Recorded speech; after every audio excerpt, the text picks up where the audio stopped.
One of the tasks that I commonly find frightens most home dressmakers is inserting zips. Now, zips are found in skirts, trousers, dresses, jackets and coats. So it can be quite limiting if you don't want to learn how to sew in a zip. But once you've actually grasped it and practiced a few times, they're actually not that difficult. So I'm going to show you today how to sew the standard skirt or dress style zip. Now, if you're ordering these online, you're probably wanting to ask for a standard coil zip. That's what they're usually referred to. So modern ones now have a synthetic, usually polyester tape, and the teeth are nylon. So I'm going to show you different methods of inserting these. So firstly, we have the centered method. As you can see here, the edges of the fabric are butting up next to each other. Then there's 2 rows of stitching surrounding the zip. And this is actually quite difficult to do, this method. It needs to be so accurate to get your stitching straight and even. Zip has to be centered exactly in the middle of your 2 pieces of fabric. It doesn't lie very flat actually, and if your zip isn't a perfect match to your fabric colour, it's quite obvious. So this is probably my least favourite method, so the centred method.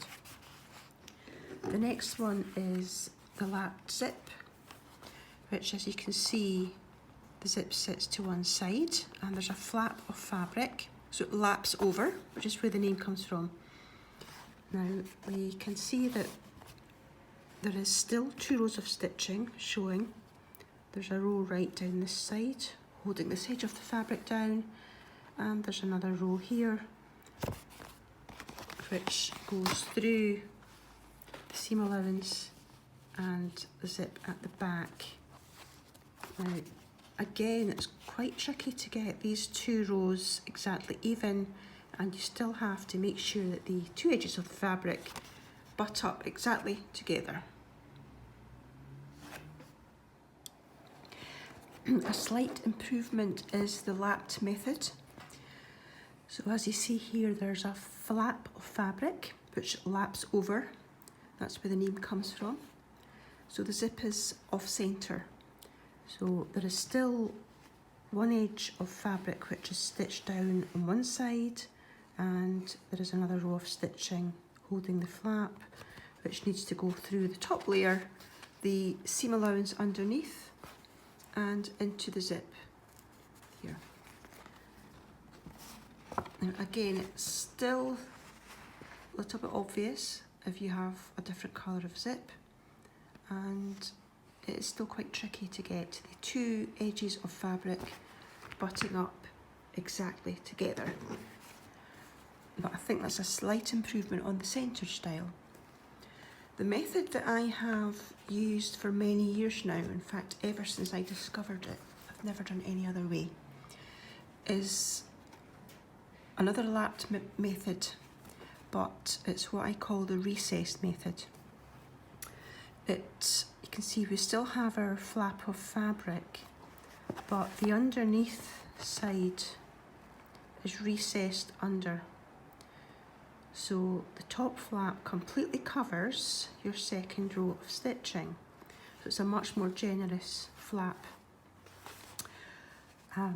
It completely covers the zip as well. So even if your zip isn't a good colour match, nobody would ever know, because the flap lies much flatter over your zip. And that's the method I teach now. So I'm going to show you how to do that.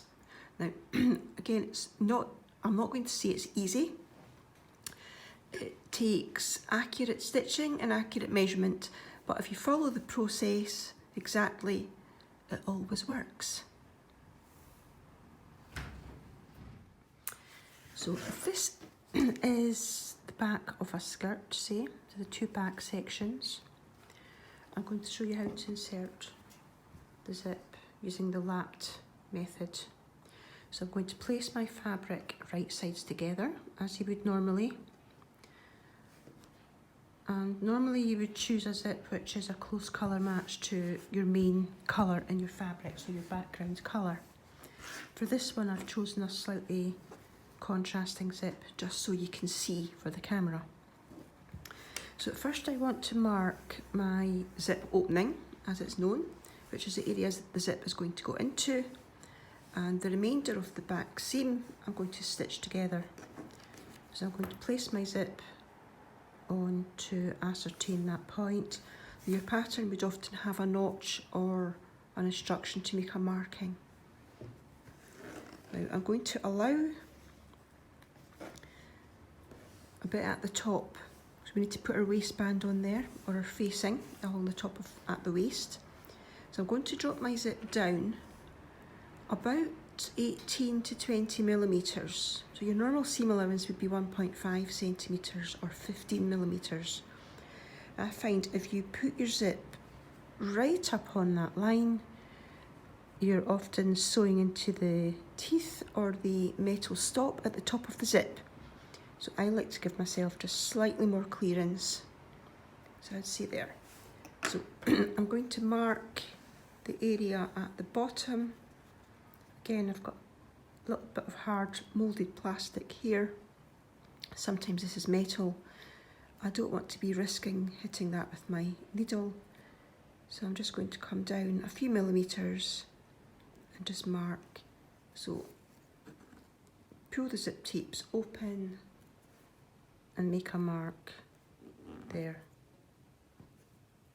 So the area up here is my zip opening. The rest of the seam I'm going to stitch closed. But first I'm going to tack this. Now tacking is a temporary stitch, also known as basting. That's going to hold my two layers together. And I can do that all in one operation. I can tack down here, down to this notch, that's why I've marked it. Then I'm going to stitch the rest of the back seam of my pretend skirt. So I'll just do that now. Now tacking is a temporary stitch, as I said, and to make it temporary we just need to make it easy to remove. So I'm going to use my longest stitch, which is 4 millimeters. So you want to turn your machine up to its longest stitch. I'm also going to allow myself a slightly wider seam allowance. So I'm going to use 20 millimeters. Now you would have to cut extra when you were cutting out your pattern to allow for that. So I'm going to tack these two bits of fabric closed until I get to here where I've made my dot. I'm going to do some reverse stitching to secure my stitching. Then I'm going to turn my machine down to do a regular size stitch, so 2.5 millimeters, and reverse at the bottom again. That means when the tacking is removed, this is a standalone secure seam.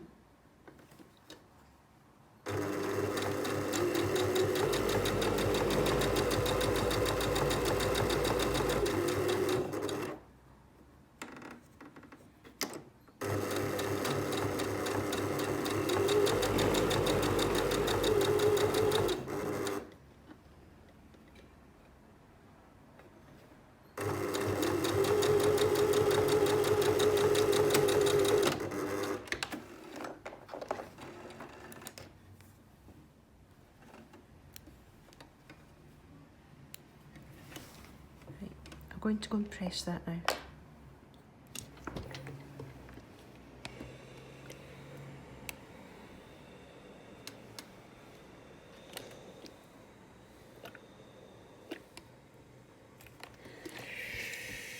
So that's my first press to meld my seam. Then I'm going to open my seam and press it again. So my seam allowances are lying to the left. I'm going to press this nice and open. This is what creates the flap which will cover the zip.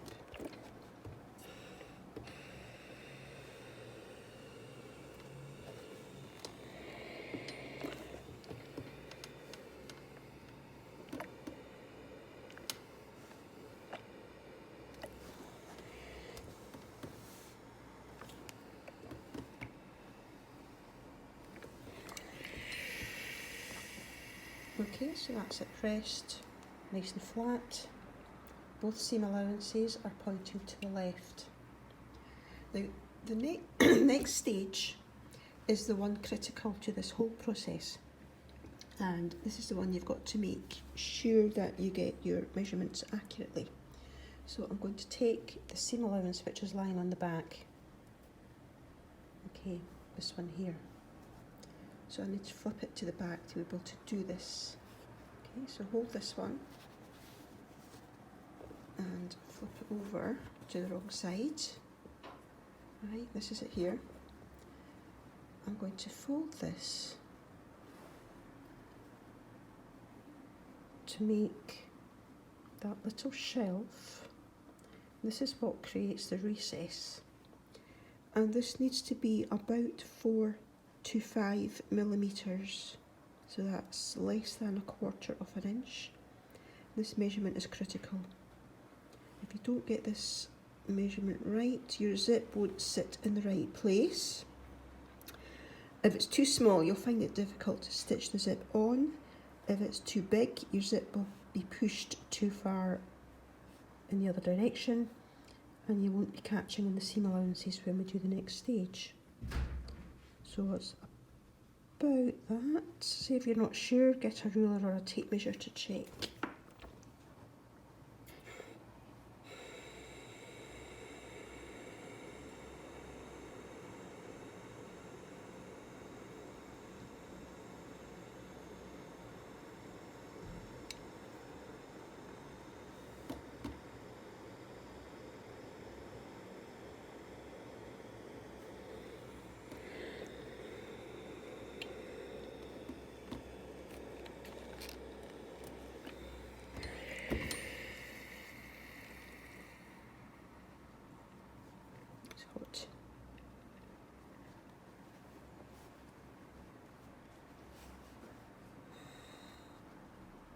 So if this is the top edge of your fabric, this is what you should have now. And we have this little edge here, which is about 4 or 5 millimeters. I'm just going to straighten this bit up here.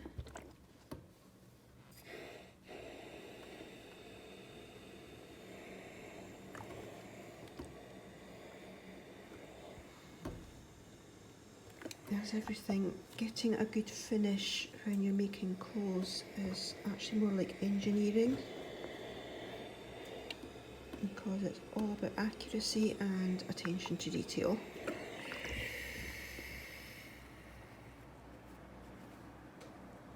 So there we go, I'm happy with that. Right, on to the next stage. So this is what we have now. This is the top of the fabric. Conveniently, the fabric I'm using today has these little sprig leaves which are pointing in one direction, so that makes it easy to determine what is the top and what is the bottom. So this is our little flap on the back, formed from the seam allowance. So if you pinch that seam allowance, okay, see what I'm doing? Pinch that, flip it over, and place it on the table, upside down. See, this is now the waist edge of our skirt, closer to us, with the little flange that we created lying on the right hand side. We're going to slip the fabric on over the zip. Again, I can actually see, where's my blue mark? There's my blue mark. So the zip should be situated where we marked it before, like so. So we have 18 to 20 millimeters from the zip pull to the top edge of the fabric. The teeth are going to lie, or rather the fold of the fabric is going to lie close to the teeth. They don't have to touch or overlap, it just has to lie close to. So within 1 millimeter or 2. And I'm going to pin that zip in like so.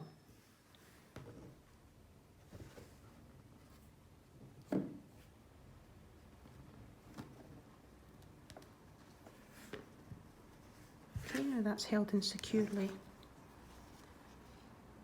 The fabric lying down the left-hand side of the zip, close to the teeth. Now I'm going to take that to the machine and stitch that in. Now to do this, I'm going to use my zip foot. Now a zip foot has little notches out of either side. This is to enable the needle to sit close to the edge of the zip, and the zip is going to sit off, the foot is going to sit off the zip rather. If you try to sew on a zip using your standard foot, the foot has to sit on the teeth itself, which causes it to rock around a little bit.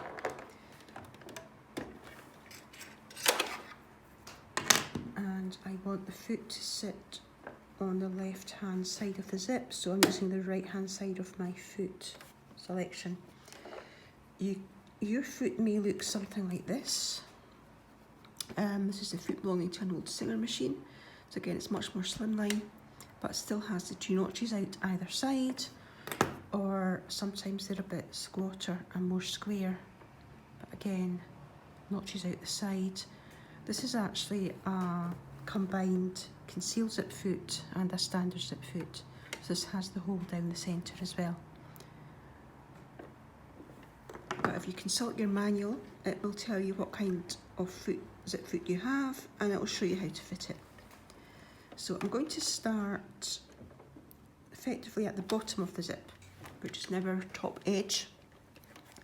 I'm just going to stitch the zip using a regular machine stitch, 2.5mm, all the way down on this little flange to attach the first section of the zip.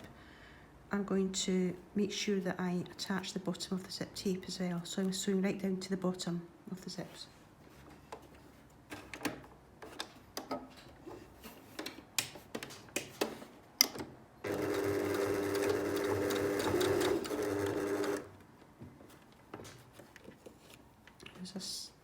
As I said, the zip foot sits off to the side of the zip, not on the teeth itself.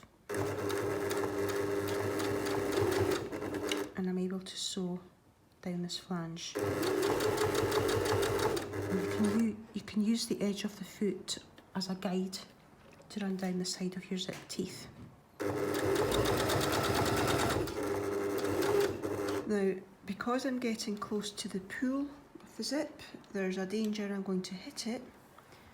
So this is the trick I use with zips. If you put the needle in the fabric, then you can raise the presser foot.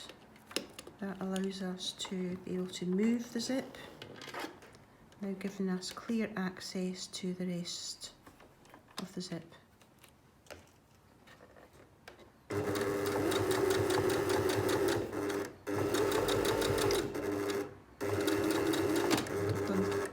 Reversing stitches at the bottom to secure it.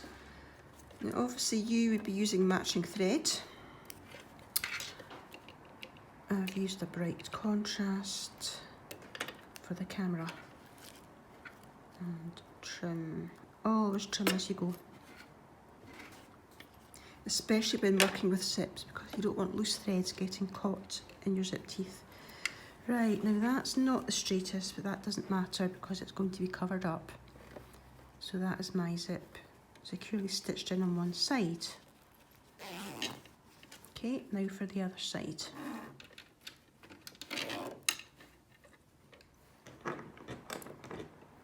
Right, now I'm going to flip over my fabric and we're going to be sewing from the top. So first we need to work out where we're actually going to be sewing. So again, we need to ascertain the point between the zip stopper at the bottom and the end of the zip tape. So this would be roughly where you put your first marking, and I'm just going to pop a pin through. What we want to do is completely mask off the area around the zip teeth, because we don't want to be hitting that with our sewing. Now when I bring that to the side, I can see clearly the area I need to avoid. And to do that, my next trick, I like to use 12mm craft tape. And not only does that cover up the danger area, my no-go area, but it also gives me a handy guide to stitch on. Because we're sewing on the top, you can't use your machine guides on your needle plate.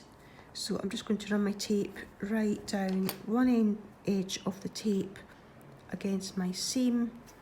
The other edge of the tape acts as your stitching guide.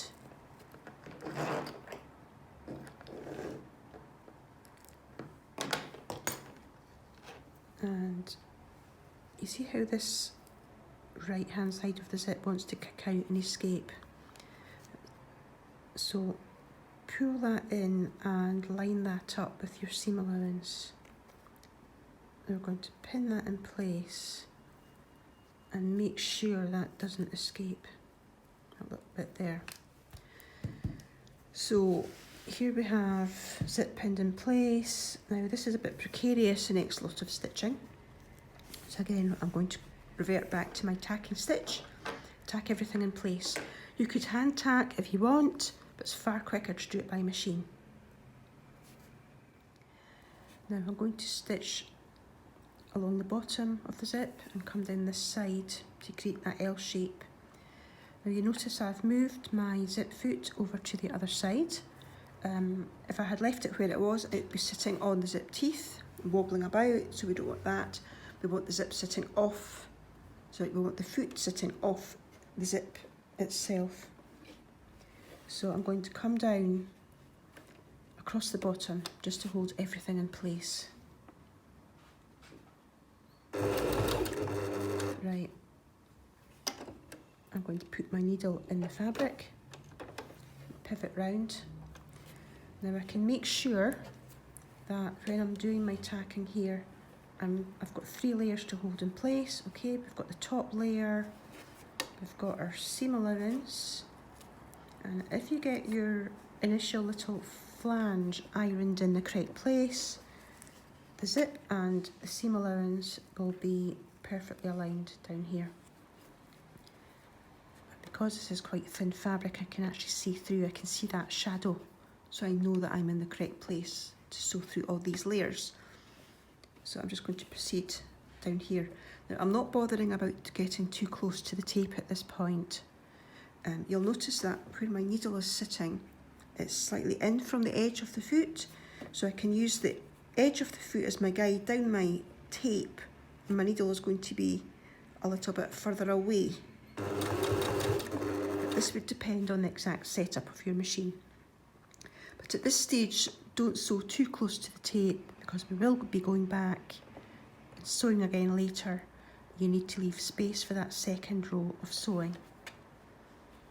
And when you're working with zips or anything that is slightly raised, the teeth create a bump in the fabric, which can mean that you get puckering. It can cause a ridge in the fabric. So as you're proceeding down, you just smooth out with your hands, smooth the fabric out to the side. Don't pull it forward because that's only going to encourage any ruffling up of your fabric. So just slight pressure to keep it from forming it into bulges. Okay, now I'm going to slow down a bit towards the bottom. Again, just see how it's bulging up. A little bit of pressure to hold that down. This is only tacking, so I'm not looking for anything too perfect at this stage.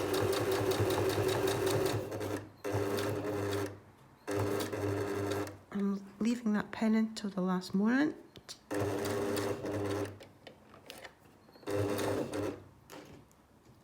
Not reversing either because this is only tacking. Right. This is the downfall. This is what's going to happen. I've not quite caught in that tape there. Because of the, I'm quite glad this has happened because I can show you, this is very common. the bulge of the zip pull has pushed my foot slightly further away. So I've got this slight detour around the top, causing me to miss the zip tape. I'm just going to go back and redo that little section and put some more stitches in. So I'm going to repin that.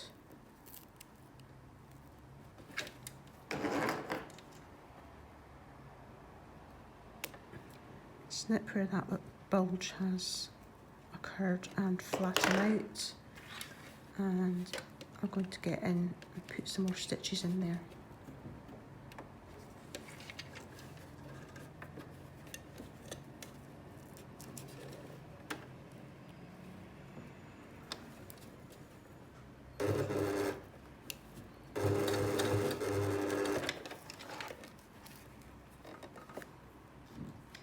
Right, happy with that. The zip is now held in place. I've gone through into the seam allowance, so that's now held in place. Doesn't matter, it looks ugly, that's only tacking. That'll be coming out later. Right, now that's a sort of problem that commonly occurs, and if you're not following this procedure, i.e. if that was your final stitching, it'd be a bit of a mess and you wouldn't be happy with it. So now I can go back in. I'm satisfied that my zip is held in securely. My seam allowances are all caught in. So I can go back and do my final stitching.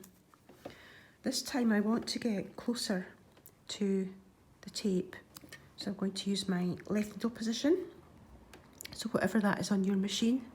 Usually, quite often it's the stitch width dial controls your left needle position. If not, check your manual. Sometimes if you're using one of these feet with the slider knob on the back, you don't need to actually move your needle position, you just move the foot. There we go, that one doesn't. There we go, you can slide the foot over. But I want to get closer. And this is also my actual stitching, so I've turned my stitch length back to the regular 2.5 millimeters. So now although I'm still using the edge of my presser foot, my needle is now closer to the left, so I can get really in close and tight to the tape. Now, when I'm working from the top of the fabric, I don't like reversing because that creates a thicker line. So I'm going to just start with my needle right in the crease of the seam. I'm going to leave a tail of thread and I'll tie it off at the back later, the old school method. So I'm going to sew down to the end of my tape and go probably about 1 stitch beyond, just to give me room for turning.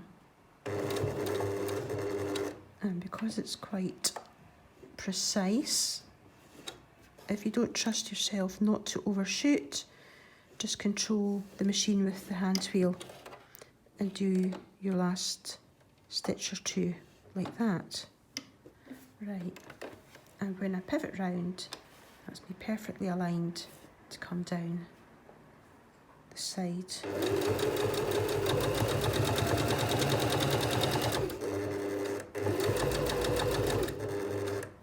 Right, now I'm going to hit a problem, quite literally. I have my zip pull in here, and because I'm even closer, I can pretty much guarantee that there would be a terrible crunch and sparks and bits of needle flying all over the place. So I won't need to get rid of that if I need to sew down the edge of the tape. So what am I going to do? Right, remember our old trick, pop the needle in. We need to move this zip pull, but it's all sealed. Now, this is the row of tacking you did initially.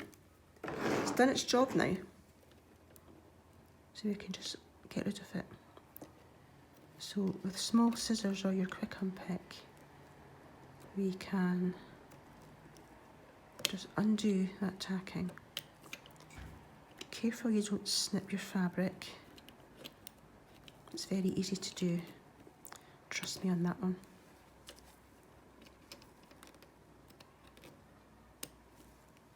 Now, because my needle's in, I can lift my presser foot and just fabric will move around the needle, allowing me to get in behind. So I want to remove about 2 or 3 centimetres of stitching behind the needle, just enough to be able to get in and open the zip and take it out of our way. Right, now we've done that, I can put my presser foot down and continue on my way. And this tape's moved, so I'm going to realign my tape. This craft tape is good because it isn't very sticky, so it doesn't leave any residue on your fabric. You could use washi tape, that's quite good too.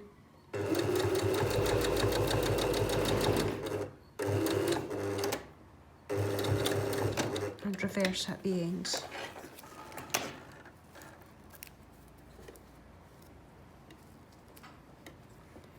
Right, that's it done actually. So now you can take the tape off. The stitching is reasonably straight. The tacking can come out. Make sure you're removing the correct row of stitching. You're removing your tacking, not your actual stitching. So it's the outer row.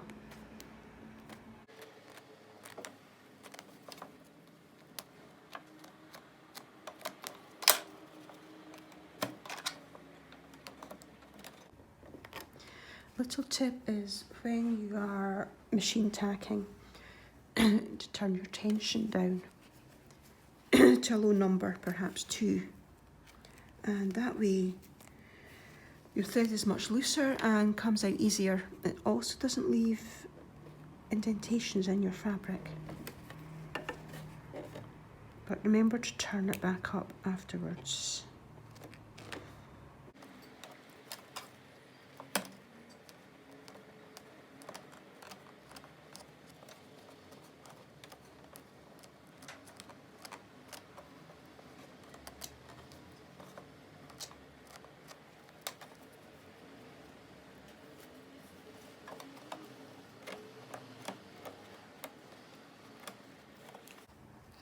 Right, so I want to show you what I can do about this top thread. Now all the tacking's out.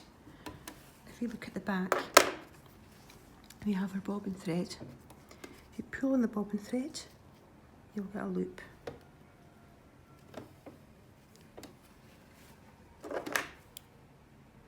This loop here, that's your top thread, so pull that through.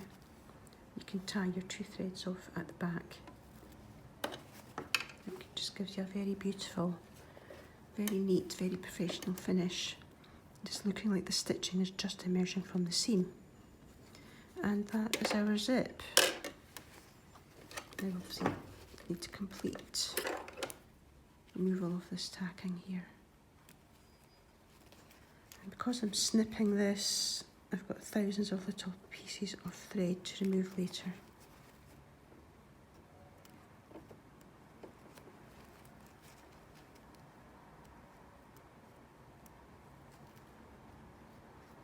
Once it's in your skirt, that's how it would look, and you're then ready to put the waistband on the top.